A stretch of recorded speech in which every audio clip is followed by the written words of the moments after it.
Welcome to Lesson 12C, Series and Parallel Cleaners. We're going to talk about cleaners in series and in parallel. Before we start, I want you to note that this analysis that we're doing today is for gaseous air pollutant, where we drop the subscript J, or a monodisperse aerosol, so we're dealing with one diameter at a time. But we can extend this to a polydisperse aerosol. We just need to take a little bit more care because these cleaners have great efficiencies. The cleaning efficiency for any cleaner will be different depending on the particle diameter. For gases, it's really not an issue. That being said, let's do parallel first. I'll do 2 cleaners for simplicity, and then we'll extend that to M cleaners, any number. So let's consider this diagram. Suppose that C in is coming from the left. It splits off into 2 parallel flows, but the concentration hasn't changed. So those are both concentration C in. The flow rates can be different though, so we'll call this Q1 and Q2. We have the same Q1 and Q2 coming out of the cleaners, assuming there's no leaks.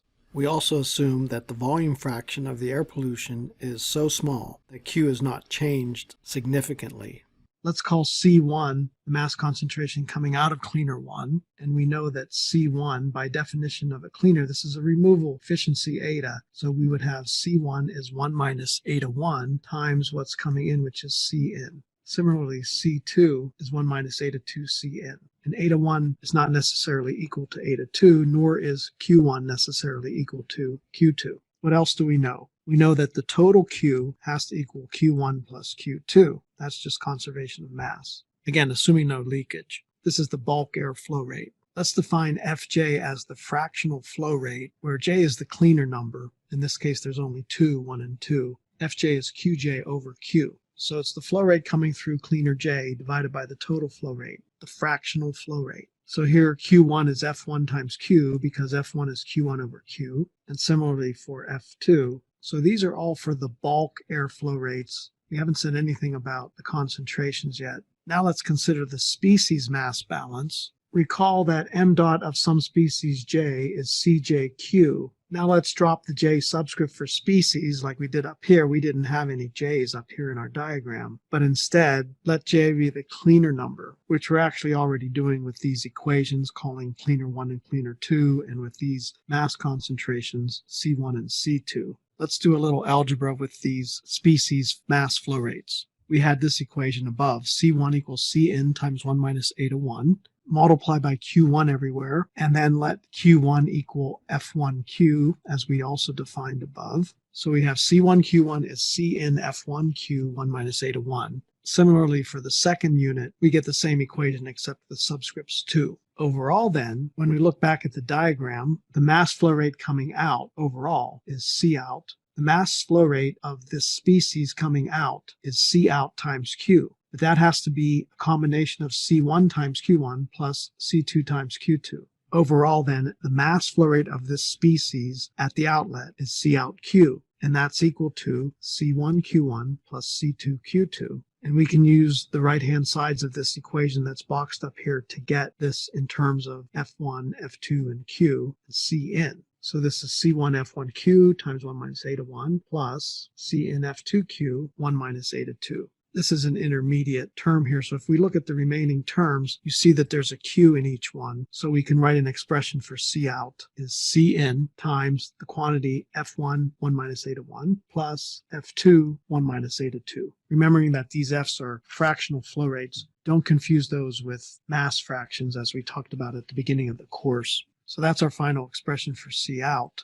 In terms of an overall removal efficiency, we'll call that eta overall. Well, like any cleaner, we define this as 1 minus C out over C in. And for our case, we're talking about these 2 cleaners in parallel. And what we're essentially saying is that if we put kind of a box around this whole thing and assume that this is just one big cleaner, this is equivalent to a cleaner with flow rates Q and mass concentrations C in and C out. You can even physically put both of these cleaners as in this schematic diagram and put them in a box so that you don't even know that there's 2 cleaners in there. You just see this. That's what we're trying to get, the overall efficiency. So again, it's just 1 minus C out over C in. Well, we can get that from here. 1 minus the quantity F1, 1 minus eta 1, plus F2, 1 minus eta 2. And I apologize if my etas look a little bit like n's. If I want to do it right, I should do that. My n's are typically like that. Finally, we can extend to m cleaners, where m is any number of cleaners. And you can see this is just a summation, so we can write sigma j equal 1 to m of fj 1 minus eta j.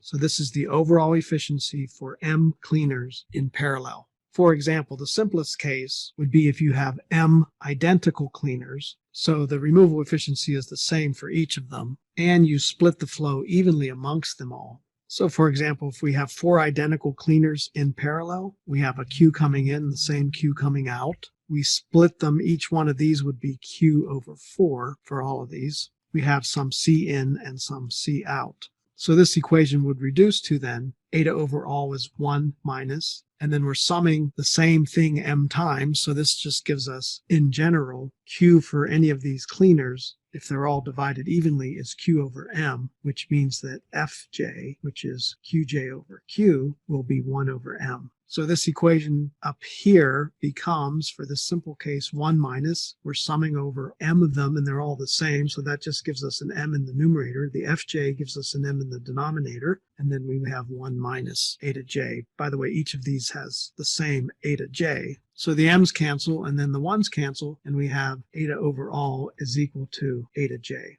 Same as one big cleaner of that same removal efficiency. And that makes sense because if you have 4 or 8 or whatever identical cleaners, you're going to have the same overall efficiency. There's no way to get something other than that same efficiency.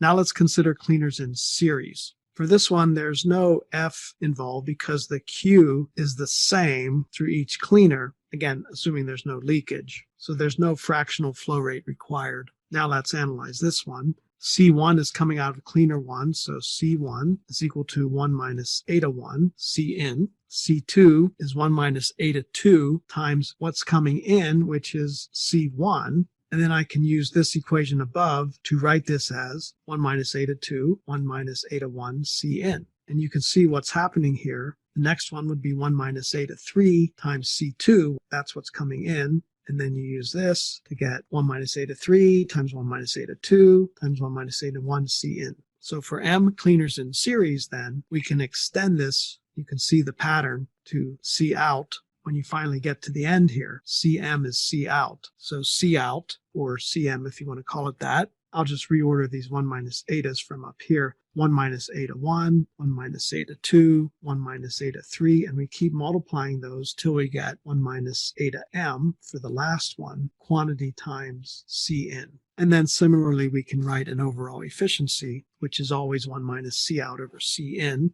This just ends up being 1 minus everything in the square brackets. Now these 1 minus etas are all multiplied by each other, so we can't use a sigma, but you may or may not have seen this symbol before. Eta overall is 1 minus capital pi j equal 1 to m of 1 minus eta j for m cleaners in series, where this pi, capital pi, don't confuse that with 3.1415926, etc. pi. My brother is one of those guys who memorized pi to like 1,000 digits one time when he was in high school.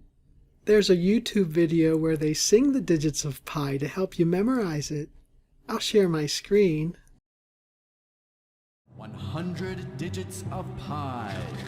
3.14159, this is pi, followed by 2653589, circumference over diameter 79. Thank you, BJ. I'm sure all the other students appreciate that. You're welcome. So this pi is like a sigma, except for products. We multiply instead of adding. Again, let's look at the simplest case. If you put m identical cleaners in series, think about what this equation is going to do. You're going to have 1 minus, and then you're multiplying 1 minus eta j times 1 minus eta j m times. So eta overall will be 1 minus, and then 1 minus eta j times 1 minus eta j times 1 minus eta j m times, which gives you an exponent m. This is a simple case for m identical cleaners in series. And then here's a summary for these equations for m air cleaners in series and parallel. So the parallel one and the series one, I just summarized those equations and give you the definition of this volume fraction. These are also on the equation sheet. Now let's do an example. We have air coming into cleaner 1. There are 4 cleaners in parallel, which we call cleaner 2. These are all identical, but they're different from cleaner 1. And then they combine back together for our outlet. So there would be some overall Q coming in and out, and there would be a C in, and there would be a C out. And I give you the cleaner efficiencies. So 1 is not identical to 2. We give you the bulk flow rate Q. And this air is at SATP, so I give you the properties. I want you to calculate the overall removal efficiency of these combined cleaners. And I put the equations here for convenience. So first, let's look at the 4 parallel cleaners. Treat this as kind of one big cleaner as we talked about previously. So this is like one cleaner with removal efficiency eta 2. So effectively, we have this. We have cleaner eta 1, and then we have this big cleaner eta 2 that replaces those 4 in parallel. So we have the same flow going through all of them. We have a C in, a C1, and a C2 equals C out. So these are now 2 cleaners in series. So we want to use this equation so that eta overall is 1 minus eta 1 times 1 minus eta 2. And I plug in the numbers. Now be careful here. We gave these in percent, but the actual numbers I would plug in is 0.91 and 0.95 for these cleaner efficiencies, not the percentage values. Otherwise, you're going to end up with some really funny numbers here. So I get 0.9955, but I asked for the answer in percentage. So eta overall is 99.6%, which, by the way, is much greater than either one of these by themselves. So we get a total of 99.6% removal efficiency. The bigger the number, the better, of course. Thank you for watching this video. Please subscribe to my YouTube channel for more videos.